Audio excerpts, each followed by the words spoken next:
कहानी की शुरुआत होती है एक लड़की वानी बत्रा से जो अपने परिवार के साथ कोर्ट में अपने बॉयफ्रेंड महेश अय्यर का इंतजार कर रही है। आज उन दोनों की शादी होने वाली थी, पर तभी वानी को महेश का फोन आता है कि वो सैन फ्रांसिस्को जा रहा है क्योंकि उसे प्रमोशन मिला है। इससे पहले कि वानी कुछ कह पाती, महेश बताता है कि वो कभी वापस नहीं आएगा क्योंकि उसे कोई और मिल गया है। ये सुनते ही वानी का दिल टूट जाता है और वो बेहोश हो जाती है। 6 महीने बाद हम वानी को डिप्रेशन में देखते हैं, जो एक जॉब इंटरव्यू देने जाती है। यहीं उसकी मुलाकात एक लड़के से होती है जो उसके जाने के बाद उसकी भूली हुई डायरी उठा लेता है। वानी को एक एंटरटेनमेंट कंपनी में राइटर की इंटर्नशिप मिल जाती है।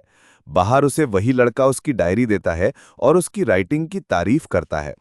इससे पहले कि वाणी उसका नाम पूछ पाती, वो लड़का कंपनी के एक कर्मचारी को पीटना शुरू कर देता है क्योंकि उसने नेपो किड्स की तारीफ की थी। वो चिल्लाकर कहता है, क्रिश कपूर, ये नाम याद रख लो। क्रिश एक टैलेंटेड सिंगर और कंपोजर है, लेकिन अपने गुस्सैल स्वभाव के कारण उसका क्रू उससे अलग हो जाता है। उसका दोस्त केवी उसे बताता है कि मशहूर सिंगर प्रिंस को एक नए गाने की तलाश है। क्रिश प्रिंस के मैनेजर विनीत से मिलता है और डील पक्की कर लेता है, लेकिन उसे 5 दिनों के अंदर गाना तैयार करना था। क्रिश गाना कंपोज तो कर सकता था, पर उसे एक लिरिसिस्ट की जरूरत थी। तभी उसकी नज़र वानी पर पड़ती है, जो प्रिंस का इंटरव्यू लेने आई थी। क्रिश उसकी डायरी में लिखी एक अधूरी कविता को गाकर सुनाता है, जो प्रिंस को बहुत पसंद आती है। अब गाना पूरा करने की जिम्मेदारी वानी पर आ जाती है, जिसके बदले में उसे प्रिंस के साथ एक एक्सक्लूसिव पॉडकास्ट की डील मिलती है।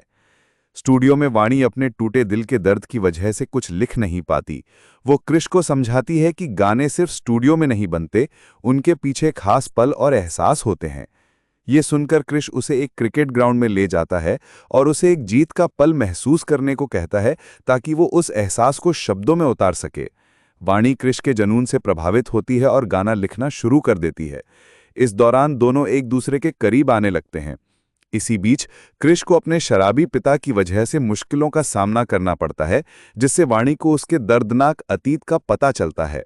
अपने पिता के इलाज के लिए पैसों का इंतजाम करने के लिए क्रिश को अपनी सबसे कीमती चीज यानी गाने से अपना नाम और पहचान छोड़नी पड़ती है। प्रिंस के शो में जब वो गाना हिट होता है, तो क्रिश उसे भीड़ में खड़े होकर देखता है। वाणी उसके पास आती है और यहीं से उनकी प्रेम कहानी शुरू हो जाती है। वाणी की वजह से क्रिश एक बेहतर इंसान बनने लगता है।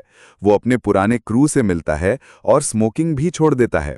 उनका अपना गाना यूट्यूब पर हिट हो जाता है, लेकिन तभी वाणी की मां उन दोनों को देख लेती है और अपनी बेटी को क्रिश जैसे आवारा लड़के से दूर रहने को कहती है। मां की बातें सुनकर वाणी को अपना अतीत याद आता है और वो बेहोश हो जाती है।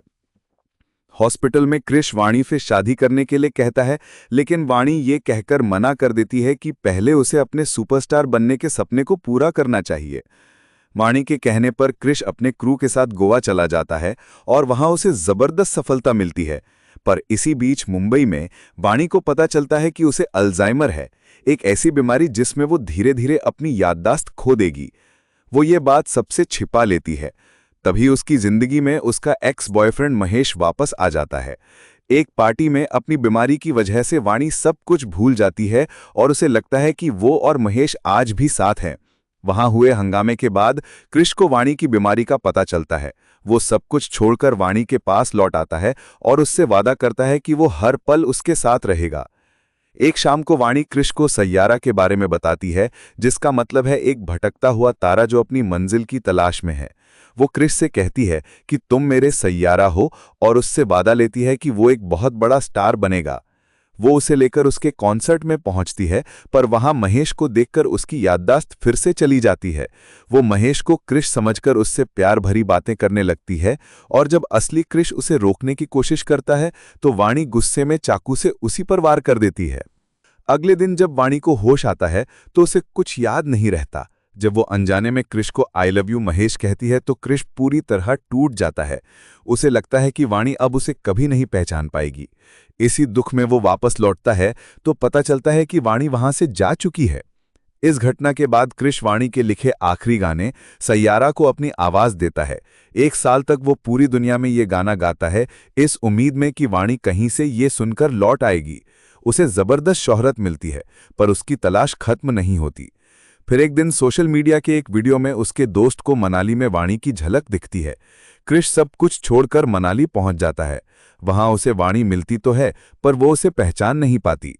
क्रिश हार नहीं मानता, वो फिर से उनके पुराने पलों को दोहराता है, उसे क्रिकेट ग्राउंड की बात याद दिलाता है।